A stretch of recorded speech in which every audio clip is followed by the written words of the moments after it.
नमस्कार। आज हम मानव शरीर रचना के एक बहुत ही दिलचस्प चैप्टर को समझने जा रहे हैं। चैप्टर 12 सेंस ऑर्गन्स यानी हमारी ज्ञानेंद्रियां। ये हमारे शरीर के वो खास अंग हैं जिनकी मदद से हम अपने आसपास की दुनिया को देख, सुन और महसूस कर पाते हैं। इस सेशन में हम एक एक करके आंख, कान, त्वचा, जीभ और नाक की बनावट यानी एनाटॉमी और उनके काम करने के तरीके यानी फिजियोलॉजी को बहुत ही सरल भाषा में समझेंगे। तो चलिए देखते हैं कि आज हम क्या क्या पढ़ने वाले हैं। सबसे पहले हम ये जानेंगे कि सेंस ऑर्गन्स या ज्ञानेंद्रियां असल में होती क्या हैं। उसके बाद हम एक एक करके पांचों मुख्य ज्ञानेंद्रियों पर बात करेंगे। हमारी आंखें, हमारे कान, हमारी त्वचा, जीभ और नाक। हम इन सभी की बनावट और ये कैसे काम करते हैं इसे विस्तार से जानेंगे। तो चलिए अपने पहले सेक्शन से शुरुआत करते हैं, सेंस ऑर्गन्स को समझना। इसे ऐसे सोच सकते हैं कि हमारा शरीर एक बहुत ही एडवांस्ड कंप्यूटर है और ये सेंस ऑर्गन्स उसके इनपुट डिवाइस हैं। इनका काम बाहरी दुनिया से हर तरह की जानकारी इकट्ठा करके हमारे दिमाग तक पहुंचाना है। चलिए इस स्लाइड पर लिखी जानकारी को समझते हैं। पहली लाइन है, the sense organs are a group of specialised structures in the human body that are responsible for detecting and processing sensory information from the external environment. इसका मतलब ये है कि ज्ञानेंद्रियां हमारे शरीर में कुछ विशेष अंगों का एक समूह होती हैं। इनका मुख्य काम हमारे आसपास के वातावरण से आने वाली संवेदी जानकारी जैसे कि रोशनी, आवाज या गंध का पता लगाना और उसे प्रोसेस करना है। अगली लाइन है, they include the eyes, ears, nose, tongue and skin which work together to help us perceive and respond to stimuli such as light, sound, smell, taste and touch. यानी इन ज्ञानेंद्रियों में हमारी आंखें, कान, नाक, जीभ और त्वचा शामिल हैं। ये सभी अंग एक टीम की तरह मिलकर काम करते हैं ताकि हम प्रकाश, ध्वनि, गंध, स्वाद और स्पर्श जैसी चीजों को महसूस कर सकें और उन पर अपनी प्रतिक्रिया दे सकें। तीसरी लाइन कहती है, each sense organ contains specialised sensory receptors that detect specific types of stimuli and the information they gather is then transmitted to the brain for processing and interpretation. इसका मतलब यह है कि हर ज्ञानेंद्री में कुछ खास तरह के सेंसर लगे होते हैं जिन्हें रिसेप्टर्स कहते हैं। हर रिसेप्टर का एक खास काम होता है। जैसे आंख के रिसेप्टर्स सिर्फ रोशनी का पता लगाते हैं। ये रिसेप्टर्स जानकारी इकट्ठा करके उसे हमारे दिमाग तक भेजते हैं जहां दिमाग उसे समझता है। और आखिरी लाइन है, understanding how these sense organs function and interact with each other is critical for our overall sensory experience and ability to interact with the world around us. मतलब ये समझना बहुत जरूरी है कि ये अंग कैसे काम करते हैं और कैसे एक दूसरे के साथ मिलकर काम करते हैं, क्योंकि इसी से तय होता है कि हम दुनिया को किस तरह अनुभव करते हैं। अब देखते हैं 5 मुख्य सेंस ऑर्गन्स कौन से हैं। The 5 main sense organs are, पहला, आईज, रिस्पॉन्सिबल फॉर विजन यानी हमारी आंखें जो देखने के लिए जिम्मेदार हैं। दूसरा, ईयर्स, रिस्पॉन्सिबल फॉर हियरिंग यानी हमारे कान जो सुनने का काम करते हैं। तीसरा, nose, responsible for sense of smell यानी हमारी नाक जो सूंघने की शक्ति देती है। चौथा, टंग, रिस्पॉन्सिबल फॉर टेस्ट यानी हमारी जीभ जो हमें स्वाद का अनुभव कराती है। और पांचवा है skin, responsible for touch, pressure, temperature and pain sensations यानी हमारी त्वचा जिससे हमें स्पर्श, दबाव, तापमान और दर्द जैसी संवेदनाओं का पता चलता है। चलिए अब हम अपनी पहली और सबसे महत्वपूर्ण ज्ञानेंद्रियों में से एक हमारी आंखों के बारे में जानते हैं। हम समझेंगे कि ये अद्भुत अंग किस तरह बना है और ये देखने का काम कैसे करता है। यहाँ इस डायग्राम में हम आंख की बनावट को देख सकते हैं। The eye is a complex organ that plays a crucial role in vision. It consists of several structures that work together to transmit light and images to the brain for interpretation. सरल शब्दों में आंख एक बहुत ही जटिल अंग है, एक हाई डेफिनेशन कैमरा की तरह। इसके कई हिस्से हैं जो एक साथ मिलकर काम करते हैं ताकि रोशनी और तस्वीरें हमारे दिमाग तक पहुंच सके और हम उन्हें समझ सकें। चलिए इसके मुख्य भागों को एक एक करके जानते हैं। Cornea, the clear outer layer that covers the front of the eye and helps focus light. जैसा कि आप डायग्राम में देख सकते हैं, कॉर्निया आंख के सबसे सामने वाली एक पारदर्शी परत है। इसका काम बाहर से आने वाली रोशनी को फोकस करना होता है। Sclera, the white protective outer layer of the eye. Sclera आंख का वो सफेद हिस्सा है जो हमें दिखाई देता है। ये एक मजबूत बाहरी कवच की तरह होता है जो आंख को सुरक्षा देता है। Iris, the colored part of the eye that controls the size of the pupil and the amount of light entering the eye. Iris आंख का वो रंगीन हिस्सा है जो किसी की आंखों को भूरा, नीला या काला रंग देता है। ये पुतली के आकार को नियंत्रित करके आंख में जाने वाली रोशनी की मात्रा को कंट्रोल करता है। प्यूपिल, the adjustable opening in the centre of the I that regulates the amount of light entering the आई। प्यूपिल यानी पुतली आइरिस के बीच का वो काला गोला है। तेज रोशनी में ये छोटा हो जाता है और अंधेरे में बड़ा, ताकि सही मात्रा में प्रकाश आंख के अंदर जा सके। Lens, the clear adjustable structure behind the pupil that helps focus light onto the retina. Lens पुतली के ठीक पीछे होता है और कैमरे के लेंस की तरह काम करता है। ये अपना आकार बदलकर रोशनी को सीधे रेटिना पर फोकस करता है। Retina, the inner layer of the eye that contains photoreceptor cells, rods and cones responsible for detecting light and color. Retina आंख के पिछले हिस्से में एक स्क्रीन की तरह है। यहीं पर प्रकाश को महसूस करने वाले सेल्स यानी रॉड्स और कोन्स होते हैं। Optic nerve, the nerve that carries signals from the retina to the brain. Optic nerve एक केबल की तरह है जो रेटिना पर बनी तस्वीर के सिग्नल्स को हमारे दिमाग तक लेकर जाती है। Vitreous humour, the clear gel like substance that फिल्स the space between the lens and the retina. Vitreous humour एक साफ जेल जैसा पदार्थ है जो आंख के अंदर के हिस्से को भरकर उसे उसका गोलाकार आकार बनाए रखने में मदद करता है। तो अब जब हम आंख के सभी हिस्सों को जान गए हैं, तो चलिए देखते हैं कि ये सब मिलकर काम कैसे करते हैं। The cornea and lens help focus light onto the retina, where photoreceptor cells detect light and send signals to the brain. यानी प्रकाश सबसे पहले कॉर्निया और लेंस से होकर गुजरता है, जो उसे रेटिना नाम की स्क्रीन पर फोकस करते हैं। The iris regulates the amount of light entering the eye by controlling the size of the pupil. इस दौरान आइरिस एक गेटकीपर की तरह काम करता है और पुतली को छोटा बड़ा करके अंदर आने वाली रोशनी की मात्रा को नियंत्रित करता है। The retina contains photoreceptor cells that convert light into electrical signals that are transmitted to the brain through the optic nerve.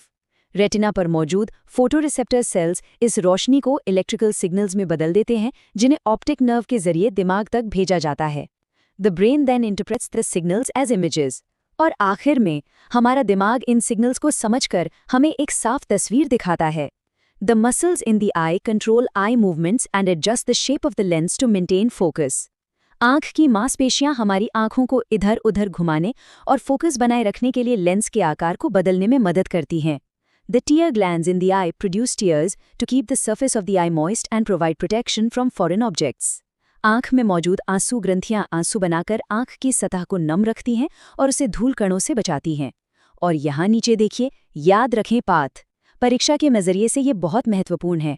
प्रकाश का रास्ता है light, cornea, प्यूपिल, lens, retina, optic nerve और अंत में ब्रेन। इसे जरूर याद रखिएगा। चलिए अब अपनी अगली ज्ञानेंद्रिय की ओर बढ़ते हैं, हमारा कान। ये एक बहुत ही खास अंग है, क्योंकि ये सिर्फ सुनने में ही नहीं बल्कि हमारे शरीर का संतुलन बनाए रखने में भी मदद करता है। अब हम कान की बनावट को समझेंगे।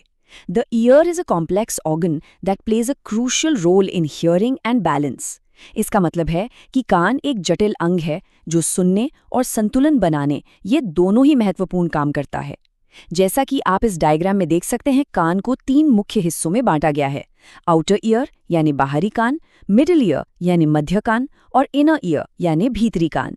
Outer ear, the visible part of the ear that includes the pinna and the ear canal. बाहरी कान वो हिस्सा है जो हमें बाहर से दिखाई देता है। इसके 2 भाग हैं। Pinna, the visible part of the ear that collects and directs sound waves into the ear canal. Pinna कान का बाहरी हिस्सा होता है जो ध्वनि तरंगों को इकट्ठा करके कान के अंदर भेजता है। और ear canal, the passage that carries sound waves from the pinna to the eardrum. Ear canal एक नली की तरह है जो इन ध्वनि तरंगों को कान के पर्दे तक ले जाती है। अब आते हैं middle ear, the part of the ear that contains the ossicles, the malleus incus and stapes and the Eustachian tube. मध्य कान में 3 छोटी हड्डियां और एक यूस्टेशियन ट्यूब होती है। इसके मुख्य भाग हैं eardrum, the thin membrane that separates the outer and middle ear and vibrates in response to sound waves. Eardrum यानी कान का पर्दा एक पतली झिल्ली होती है। जब ध्वनि तरंगे इससे टकराती हैं तो ये कांपने लगती है। और ossicles, the 3 small bones, malleus, incus and stapes in the middle ear that transmit sound waves from the eardrum to the inner ear. Ossicles हमारे शरीर की 3 सबसे छोटी हड्डियां हैं। ये कंपन को कान के पर्दे से भीतरी कान तक पहुंचाती हैं। इन्हें याद रखने का आसान तरीका है MIS यानी मैलियस, इंकस और स्टेपीज। आखिर में है inner ear, the part of the ear that contains the cochlea, vestibular system and auditory nerve. भीतरी कान में सुनने और संतुलन बनाने वाले मुख्य हिस्से होते हैं। Cochlea, the spiral shaped organ that converts sound waves into electrical signals that are sent to the brain.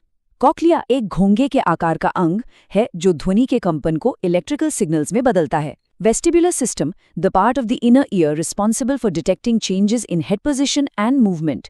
Vestibular system हमारे शरीर का बैलेंस सेंसर है।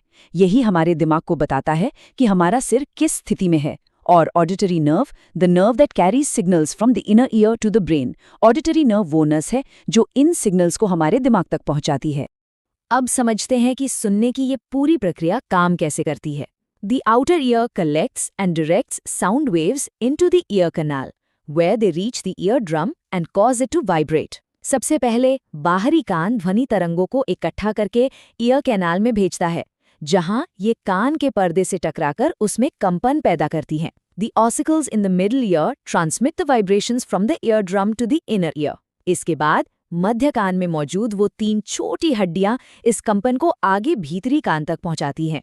The cochlea in the inner ear converts the sound vibrations into electrical signals that are sent to the brain for interpretation. भीतरी कान में cochlea इस कंपन को electrical signals में बदल देता है, जिन्हें समझने के लिए दिमाग तक भेजा जाता है। The vestibular system in the inner ear helps to maintain balance by detecting changes in head position and movement. इसी के साथ वेस्टिब्यूलर सिस्टम लगातार हमारे सिर की स्थिति का पता लगाकर शरीर का संतुलन बनाए रखने में मदद करता है। The auditory nerve carries signals from the inner ear to the brain where they are interpreted as sounds. अंत में ऑडिटरी नर्व इन सिग्नल्स को दिमाग तक ले जाती है, जहां दिमाग इन्हें पहचानी हुई आवाजों में बदल देता है। The ear also helps regulate the pressure in the middle ear by equalizing the pressure between the middle ear and the environment through the eustachian tube. इसके अलावा यूस्टेशन ट्यूब के जरिए कान, मध्य कान और बाहरी वातावरण के बीच हवा के दबाव को बराबर बनाए रखता है। नीचे दिए गए फ्लोचार्ट को देखिए, ये पूरी प्रक्रिया को बहुत सरल बना देता है। Sound waves, ear canal, ear drum vibration, ossicles, cochlea signals और अंत में ब्रेन। आइए अब बात करते हैं हमारे शरीर के सबसे बड़े अंग की, जो एक सुरक्षा कवच की तरह काम करता है और हमें स्पर्श का अनुभव भी कराता है, हमारी त्वचा। इस स्लाइड पर हम त्वचा की बनावट यानी उसकी अलग-अलग परतों को देख रहे हैं। The skin is the largest organ in the human body and plays a vital role in protecting the body from external harm. It also serves as a sensory receptor for touch, pressure, temperature and pain sensations. इसका मतलब है कि त्वचा हमारे शरीर का सबसे बड़ा अंग है और यह हमें बाहरी नुकसान जैसे चोट और कीटाणुओं से बचाती है। साथ ही इसी से हमें स्पर्श, दबाव, तापमान और दर्द का एहसास होता है। त्वचा की मुख्य रूप से 3 परतें होती हैं। Epidermis, the outermost layer of the skin that provides a protective barrier. सबसे ऊपरी परत है एपिडर्मिस। ये एक वाटरप्रूफ परत की तरह है जो हमारे शरीर को बाहरी दुनिया से बचाती है। Dermis, the underlying layer of the skin that contains blood vessels, nerves, hair follicles and sweat glands. बीच की परत है डर्मिस। यहीं पर खून की नसें, तंत्रिकाएं, बालों की जड़ें और पसीने की ग्रंथियां होती हैं। Subcutaneous layer, hypodermis, the deepest layer of the skin that contains fat and connective tissue. और सबसे निचली परत है सबक्यूटेनियस लेयर। इसमें वसा यानी फैट होता है जो हमारी शरीर को गर्म रखने और एक कुशन की तरह काम करने में मदद करता है। इन परतों का क्रम याद रखने के लिए इस आसान तरीके को याद रख सकते हैं। लेयर्स ऑर्डर, EDS यानी एपिडर्मिस सबसे ऊपर, डर्मिस बीच में और सबक्यूटेनियस सबसे नीचे। अब देखते हैं कि त्वचा के काम क्या-क्या हैं। The epidermis provides a barrier to protect against external damage and prevent water loss. Epidermis यानी सबसे बाहरी परत हमें बाहरी चोट से बचाती है और शरीर से पानी को भाप बनकर उड़ने से रोकती है। The dermis contains sensory receptors that detect touch, pressure, temperature and pain. Dermis में मौजूद संवेदी रिसेप्टर्स ही हमें यह एहसास कराते हैं कि कोई चीज़ गर्म है या ठंडी या कोई हमें छू रहा है। The subcutaneous layer provides insulation and helps regulate body temperature. Subcutaneous परत हमारे शरीर के तापमान को नियंत्रित करने में मदद करती है, ठीक एक कंबल की तरह। The skin also contains sweat glands that help regulate body temperature through sweating and oil glands that keep the skin moisturized. हमारी त्वचा में पसीने की ग्रंथियां होती हैं जो पसीने के जरिए शरीर को ठंडा रखती हैं और तेल ग्रंथियां त्वचा को नम बनाए रखती हैं। The skin acts as a defense against infection by producing antimicrobial peptides and housing immune cells.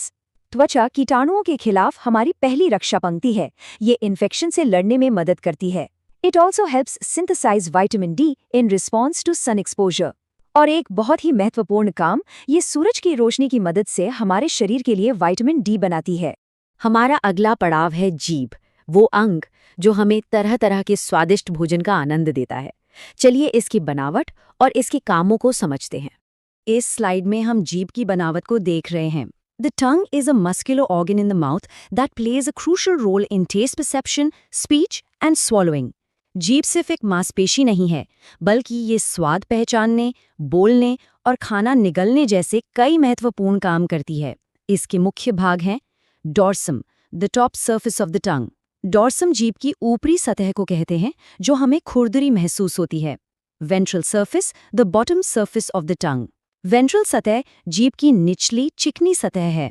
Papilla, small projections on the tongue surface that contain taste buds. Papilla जीभ पर मौजूद वो छोटे छोटे उभार हैं, इन्हीं के अंदर स्वाद का पता लगाने वाली टेस्ट बड्स यानी स्वाद कलिकाएं होती हैं। पैपिला कई तरह के होते हैं। Fungiform papillae, small mushroom shaped projections found at the front of the tongue. Fungiform papillae mushroom के आकार के होते हैं और जीभ के अगले हिस्से पर पाए जाते हैं। Filiform papilla, thin pointed projections that filiform papilla पतले और नुकीले होते हैं और ये जीभ को उसकी खुरदुरी बनावट देते हैं। Circumvallate papillae, large dome shaped projections found at the back of the tongue. Circumvallate papillae बड़े और गोल होते हैं और जीभ के पिछले हिस्से में एक वी आकार में मौजूद होते हैं। The bottom of the tongue's tip is directly attached to the floor of the mouth by the short, thick or tight band of the tissue called the lingual frenulum. जीभ का निचला हिस्सा लिंगुअल फ्रेनुलम नाम के एक tissue से मुंह के निचले हिस्से से जुड़ा होता है। अब जीभ के अलग अलग कामों को समझते हैं। The tongue contains thousands of taste buds that detect different tastes such as sweet, sour, salty and bitter. हमारी जीभ पर हजारों स्वाद कलिकाएं यानी टेस्ट बड्स होती हैं जो हमें मीठा, खट्टा, नमकीन और कड़वा जैसे अलग अलग स्वादों की पहचान कराती हैं। The tongue moves food around the mouth to help mix it with saliva and its movements. जीभ भोजन को मुंह में घुमाकर उसे लार के साथ अच्छी तरह मिलाने में मदद करती है, जिससे खाना पचाने में आसानी होती है। Also play a role in speech. हमारी जीभ की हरकतें ही हमें अलग अलग तरह के शब्द साफ साफ बोलने में मदद करती हैं। The tongue helps move food to the back of the throat for swallowing. जब हम खाना चबा लेते हैं तो जीभ उसे धकेल कर गले के पीछे ले जाती है ताकि हम उसे आसानी से निगल सकें। The tongue also helps regulate oral hygiene by moving food debris and bacteria out of the mouth. इसके अलावा जीभ हमारे दांतों और मुंह की सफाई करने में भी मदद करती है और खाने के फंसे हुए कणों को बाहर निकालती है। और अब हम अपनी अंतिम ज्ञानेंद्रिया की ओर बढ़ते हैं, नाक, वो अंग जो हमें अच्छी और बुरी हर तरह की गंध की दुनिया से जोड़ता है। इस स्लाइड में हम नाक की अंदरूनी बनावट को देख रहे हैं। The nose is a prominent organ in the face that plays a crucial role in the sense of smell and also helps to filter and moisten inhaled air. नाक सिर्फ सूंघने के लिए ही नहीं है, बल्कि ये हमारे फेफड़ों में जाने वाली हवा को फिल्टर करने और नम करने का एक महत्वपूर्ण काम भी करती है। इसके मुख्य भाग हैं nostrils, the two openings in the nose where air enters and exits. Nostrils यानी नथने वो दो रास्ते हैं जहां से हवा शरीर के अंदर आती और बाहर जाती है। Nasal cavity, the interior space inside the nose divided by the septum.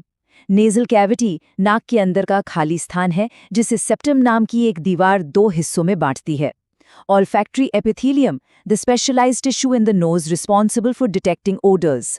Olfactory epithelium नाक के ऊपरी हिस्से में मौजूद एक खास टिश्यू है जहां गंध का पता लगाने वाले रिसेप्टर्स होते हैं। यही हमारी सूंघने की असली मशीन है। Nasal conchae, curved bony plates in the nasal cavity that help increase surface area for air filtration. Nasal conch के नाक के अंदर की घुमावदार हड्डियां हैं जो हवा को साफ करने और गर्म करने के लिए सतह को बढ़ाती हैं। Sinuses, air filled cavities surrounding the nasal cavity.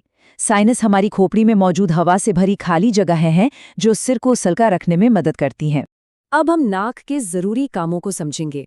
The olfactory epithelium detects odors and sends signals to the brain to interpret as a specific smell.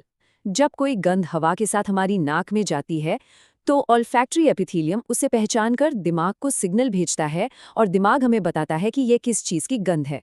The nasal cavity filters, warms and moisturizes inhaled air to protect the lungs. Nasal cavity हमारे फेफड़ों के लिए एक air purifier और humidifier की तरह काम करती है. ये हवा को साफ करती है, गर्म करती है और नम करती है. The sinuses help reduce the weight of the skull and improve resonance for speech.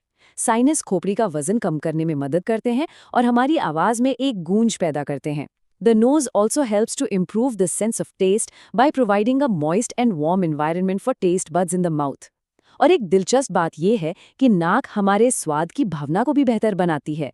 यही वजह है कि जब हमें जुकाम होता है तो खाने का स्वाद भी कम आता है. Mucus in the nose traps dust, bacteria and other particles, and the cilia in the nasal cavity move the mucus towards the throat for removal. नाक में बनने वाला बलगम धूल और कीटाणुओं को फंसा लेता है और सीलिया नाम के छोटे छोटे बाल उसे गले की ओर धकेल देते हैं, जहां से वो बाहर निकल जाता है. तो आज हमने देखा कि हमारी सभी ज्ञानेंद्रियां अकेले काम नहीं करती. ये सभी मिलकर काम करती हैं ताकि हम अपने आसपास की दुनिया का एक संपूर्ण और समृद्ध अनुभव कर सकें. जैसे स्वाद और गंध मिलकर ही हमें भोजन का असली आनंद देते हैं, वैसे ही हमारी सारी इंद्रियां एक दूसरे से जुड़ी हुई हैं.